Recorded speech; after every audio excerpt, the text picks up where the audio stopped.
Vic. Vic. Hey, Vic!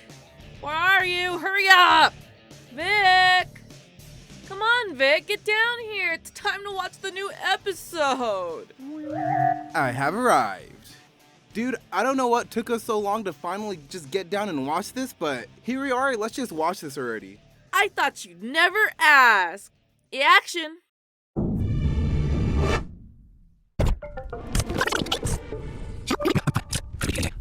Wow, that was amazing. They're really giving Shadow and Maria more depth to the relationship. Was that the gun commander? Yes, it was! Okay, I must admit, seeing the gun commander was really crazy. I wasn't expecting to see him, but low-key, I was really wanting him there. I can't believe he really went up to Shadow and was like, tell that freak, that freakazoid, disgusting black creatures, get out of my sight. I was flabbergasted. I mean, like, this dude hates Shadow. Rightfully so. And I'm really glad he's not ugly this time around. What do you mean ugly? He was disgusting last time. No, he looked that like a is weird so rude. freakazoid doll. That is really rude to people with trico eyes. I mentioned nothing about his trico eyes. I think that's very neat, but his face looked weird. No, he was a young little man he was just a little guy terrified by the appearance of the devil. Can you really blame him? And come on, ugly. Look at him. Look at him. Alright, that's too far. You're too far. I think seeing the gun commander again, but like as a child version of it, really cements his relationship with Shadow and Maria and everything that's happening on the arc. And it's just so freaking cool that he's being brought back to this narrative significance, you know? So when I first saw him, I was through the roof. I was freaking out. This animation has hyped me up beyond, even more than the first one. I'm like, now I can't wait for the new episode of the animation to come out and see the gun commander in there. Yeah. I like cash in my hair to my ass. Do the dash, can you make it go fast? I think that the gun commander is going to be the second secret playable character. No, he's not. Why not? It would be Emerald if anything. No, the gun commander's fast. He can wear an exo bodysuit that gives him super speed powered by one Chaos Emerald. Okay. Well, that may sound really fucking great, but what about Shadow having this existential crisis while looking at that little amoeboid made from Doom? Amoeboid? Yes! That's the Doom larva? Okay. No, I think it's really interesting that Shadow was kind of birthed from this specifically, and it makes me think that Doom took a piece of him out for Gerald to experiment on, and the piece Doom took out of himself was that weird larva amoeboid thing. And those are the same Doom amoeboids that were killing Sonic and friends at the end of Shadow the Hedgehog. Yeah, and they were the enemies in that game too. I hated them, personally. They're so ugly looking. Yeah, but they were fun to smash.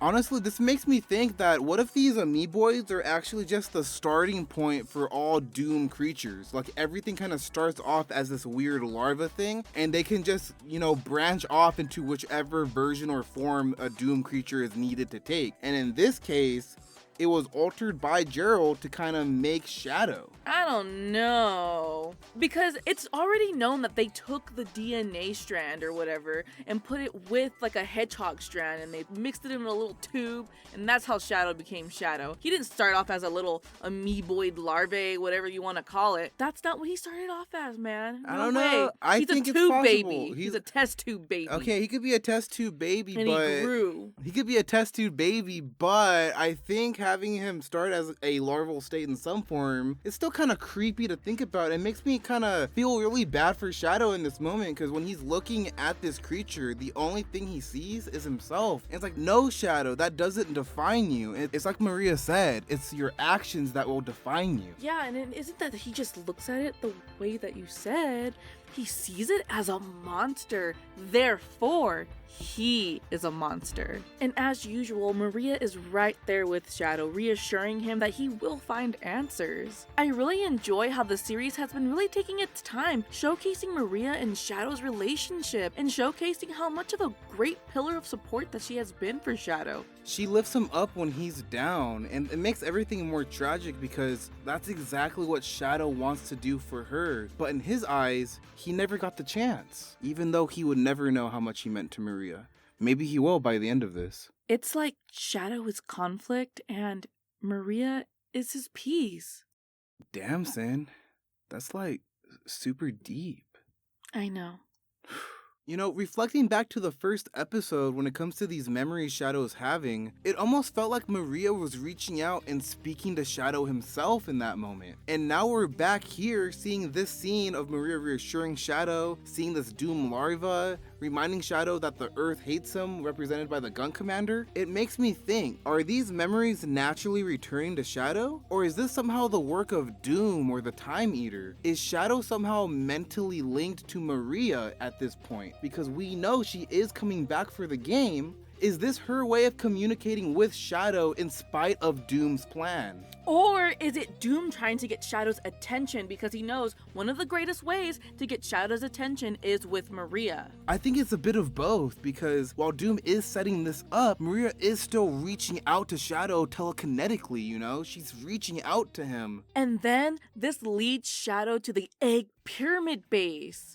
I say, what a blast from the past! Oh my goodness, it really takes me back, man. I still remember the time as a kid playing Sonic Adventure 2, playing as Eggman and constantly sinking in that sand. And now we're back here with Team Dark, no less. And seeing them team up again after all these years is something I can't even describe. And dude, they were kicking some serious shit ass anus out there. I'm telling you, it's like you said, seeing Team Dark team up again to kill all these little Eggman robots. And I think these are the same robots from Colors? So is this where we are in the timeline after Colors, but before Generation fully takes place? Mayhaps, but hey, it's really cool to see Shadow have friends again.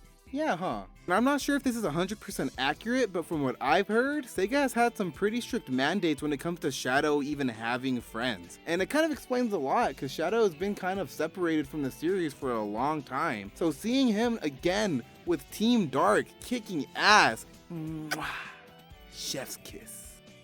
And damn, can I just say how crispy Omega is looking in this? He's been annihilating all these inferior models left and right.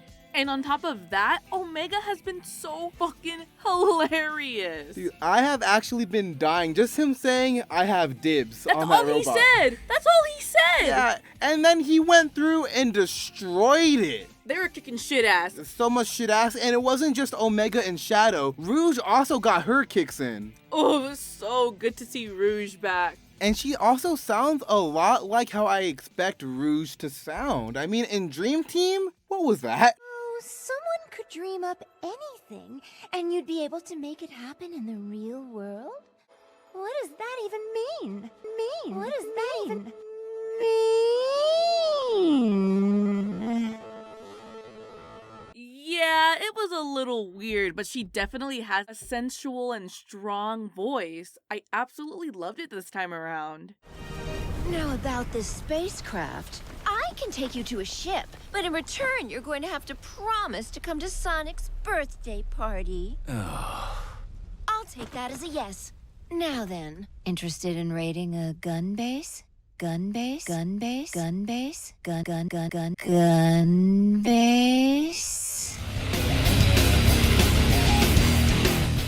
Then, once all the dust has settled after they kicked all that Mechazoid ass, we actually get to have more of a personal connection between this team that we've been missing. And even though Rouge and Omega are there for completely different reasons, they're still willing to help Shadow get to the Ark. Which is interesting because Shadow was there initially to take a ship from Eggman to get to the Ark. It seems as if he's going out of his way to avoid Gun entirely. He worked with them before, and last I checked, him and Gun Commander buried the hatchet. But maybe Shadow still has some guilt over how everything transpired in Shadow 5. Maybe he's even concerned with worrying Gun Commander with these troubles. Like, imagine uploading this trauma that you thought ended years ago, but it's back in your face now? Maria! Alright. I know what I have to do. These humans, they don't value life. They're going to pay. Pay with their lives for what they've done. It's been a long time, Shadow. Who are you? And how do you know my name? You killed everyone I loved. My Maria. I've been waiting all my Maria for this day. What? Me? And Maria? Maria was like a sister to me. She was the only sister to me. And because of you, she was sister to me. Damn it. What does it all mean? You're the one who destroyed the Ark and killed Maria. It's time to settle this once and for all. If what you say is true, then I will respectfully accept my fate. You don't fool me. It's not just about Maria. Finally, Maria, justice is served. He's evil and he's the enemy. Damn you. This time, you're mine. Now, I know what I have to do.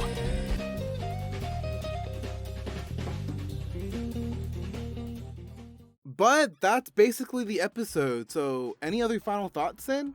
You know, I just thought it was really cute when they did that little joke at the end there. Oh, when Rouge is like, I'll help you if you go to Sonic's birthday. Yeah, on one condition. Handsome. Ooh. I did think that was really cute, though, because it kind of shows that Rouge is a bit playful with Shadow, but she also wants him to, you know, socialize. I think it's because she knows that Shadow low-key respects Sonic. Not enough to go to his birthday party, though. At first, because he was on his own Shadow generation. Whoa. Wait a minute. That doesn't make sense. His own generation? Yeah. But it would explain why he wasn't there initially, but eventually he did celebrate with Sonic and friends. Exactly.